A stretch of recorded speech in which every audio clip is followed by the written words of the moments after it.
Nama saya Mila Zahra Lailatul Qadariyah, NIM akhir 46, akan melanjutkan presentasi pada poin keempat, yakni mengenai fungsi dan manfaat ilmu mikrobiologi terhadap bidang lain. A. Mikrobiologi kesehatan atau kedokteran. Di antaranya terdapat mikroorganisme Pseudomonas sp dan Propionibacterium sp yang menghasilkan vitamin B12 atau kobal alamin. Kobal alamin berfungsi dalam sintesis DNA.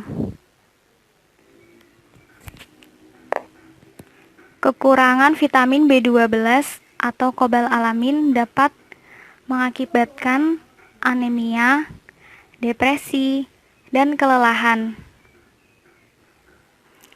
Selain itu, Aciba gospii dapat menghasilkan vitamin B2 atau riboflavin yang berguna untuk proses fermentasi. Semua bahan tadi bisa digunakan untuk produksi antibiotik sintetik dan vaksin. B. Mikrobiologi pangan. Misalnya Lactobacillus bulgaricus merupakan bakteri yang berperan dalam pembuatan yogurt.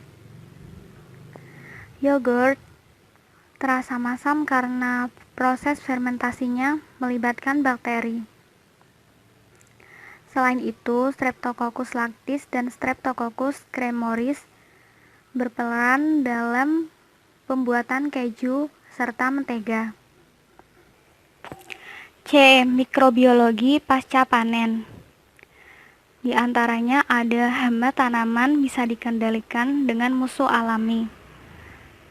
Karena dampak negatif pestisida itu cukup merugikan. Misalnya bakteri Bacillus thuringiensis dalam mengendalikan Crocilodemia binotalis atau hama kubis. Cara kerja Bacillus thuringiensis yaitu sebagai racun perut dengan cara merusak membran usus tengah dari hama. D. Mikrobiologi industri dan pertambangan. Limbah plastik yang sulit terurai membutuhkan solusi dalam menanganinya. Misalnya Alkaligenes eutrophus, penghasil PHA dan PHB yang bisa digunakan sebagai bahan baku plastik mudah terurai. Selain itu, enzim selulosa juga digunakan dalam produksi kertas. Enzim selulosa adalah senyawa organik polimer berantai lurus dari beta 1,4-D glukosa. E. Mikrobiologi analitik. Mikrobiologi analitik mempelajari bentuk, sifat, dan peran mikroba yang harus dianalisis kehadirannya dalam suatu bahan atau habitatnya. Isolasi mikroba adalah langkah pertama untuk mengidentifikasi mikroba. F. Mikrobiologi, geologi, dan pertambangan. Mikrobiologi, geologi, dan pertambangan mempelajari bentuk, sifat, peran mikroba dalam bidang geologi dan pertambangan. Misalnya, Acidithiobacillus ferrooxidans dapat membuat kondisi asam sehingga logam mudah terlarut dari tembaga. G. Mikrobiologi lingkungan. Mikrobiologi lingkungan mempelajari peran mikroba dalam lingkungan. Misalnya sebagai pengurai sisa-sisa tumbuhan, bangkai hewan, yang berada di bumi. H. Mikrobiologi farmasi. Mikrobiologi farmasi mempelajari peran mikroba dalam bidang farmasi. Misalnya peran dalam produksi antibiotik, yaitu Penicillium Streptogenum Streptomyces griseus.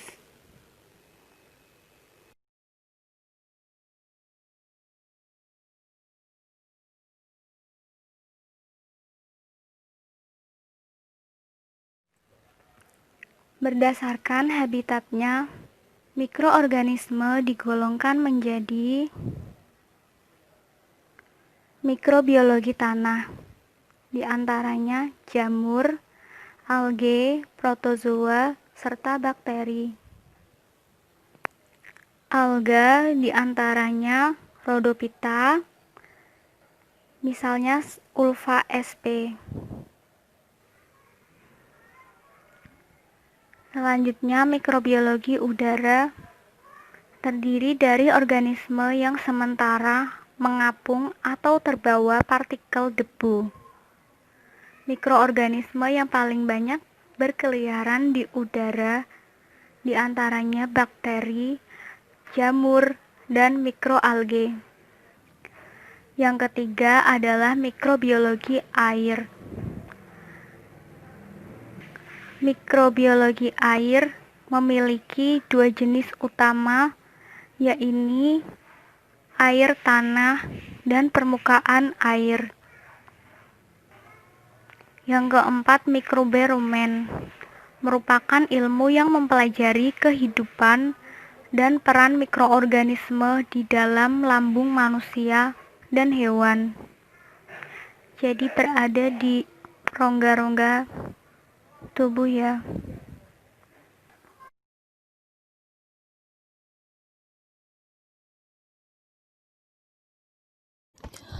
Selanjutnya saya Hilmiatun Naja, NIM akhir 39, akan menjelaskan tentang pengertian, karakteristik, dan perbedaan dari mikroba prokariot dan mikroba eukariot. Jadi, semua makhluk hidup itu terdiri dari sel. Beberapa ada yang hanya memiliki satu sel atau bisa disebut organisme uniseluler, dan ada yang terdiri dari beberapa sel atau biasa disebut organisme multiseluler. Namun, pada dasarnya hanya ada dua jenis sel yang menyusun makhluk hidup, yaitu sel prokariot dan sel eukariot. Oleh karena itu, mikroba juga dibagi menjadi dua, yaitu mikroba prokariot dan mikroba eukariot. Sebelumnya, kita akan membahas apa itu sel prokariot dan apa itu sel eukariot. Sel prokariot merupakan suatu molekul yang dikelilingi oleh membran dan dinding sel, karena tidak mempunyai organel sel, tetapi mempunyai sistem membran dalam dinding selnya.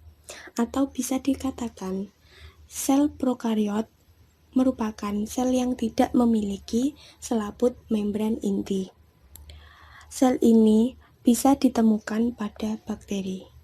Sedangkan sel eukariot merupakan sel yang mengandung organel-organel sel seperti nukleus, mitokondria, kloroplas, retikulum endoplasma, badan Golgi, dan lain-lain. Organel dan komponen lain ini berada pada sitosol. Jadi, bisa dikatakan sel eukariotik merupakan sel yang memiliki selaput membran inti.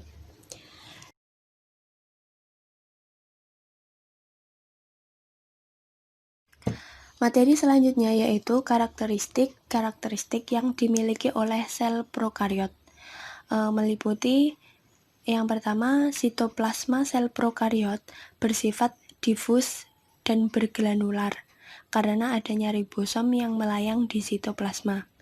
Yang kedua, membran plasma yang berbentuk dua lapis fosfolipid yang memisahkan bagian dalam sel dari lingkungannya dan berperan sebagai filter dan juga sebagai alat komunikasi sel.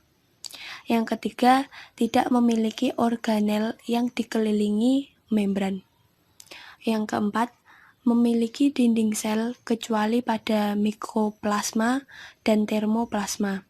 Yang kelima, kromosom umumnya sirkuler, yaitu sel prokariot tidak memiliki inti sejati karena DNA tidak terselubung oleh membran. Yang keenam, dapat membawa elemen DNA ekstra kromosom yang disebut plasmid, yang umumnya sirkuler atau bulat. Plasmid umumnya juga membawa fungsi tambahan, yaitu misalnya resistensi antibiotik. Yang ketujuh, beberapa prokariot memiliki flagel yang berfungsi sebagai alat gerak. Yang delapan, umumnya memperbanyak diri dengan pembelahan biner.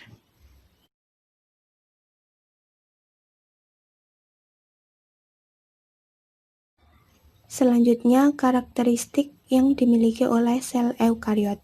Yang pertama yaitu sitoplasma sel eukariot tidak tampak berbutir-butir atau berglanular karena ribosom terikat pada retikulum endoplasma.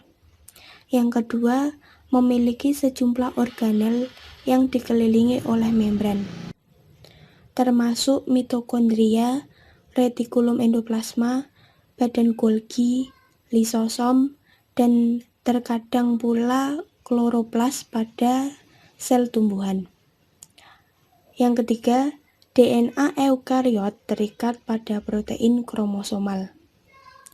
Yang keempat, sel eukariot bergerak dengan menggunakan silia atau flagel yang secara struktural lebih kompleks dibanding dengan silia atau flagel pada sel prokariot.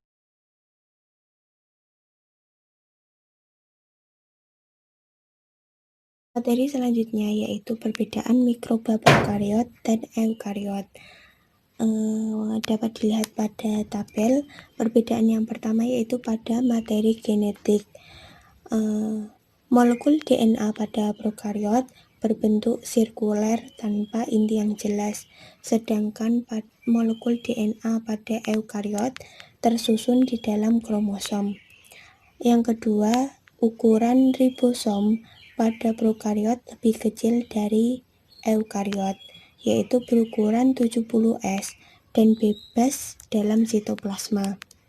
Sedangkan ukuran ribosom pada eukariot lebih besar dari 80S dan berada pada retikulum endoplasma. Yang ketiga, alat gerak.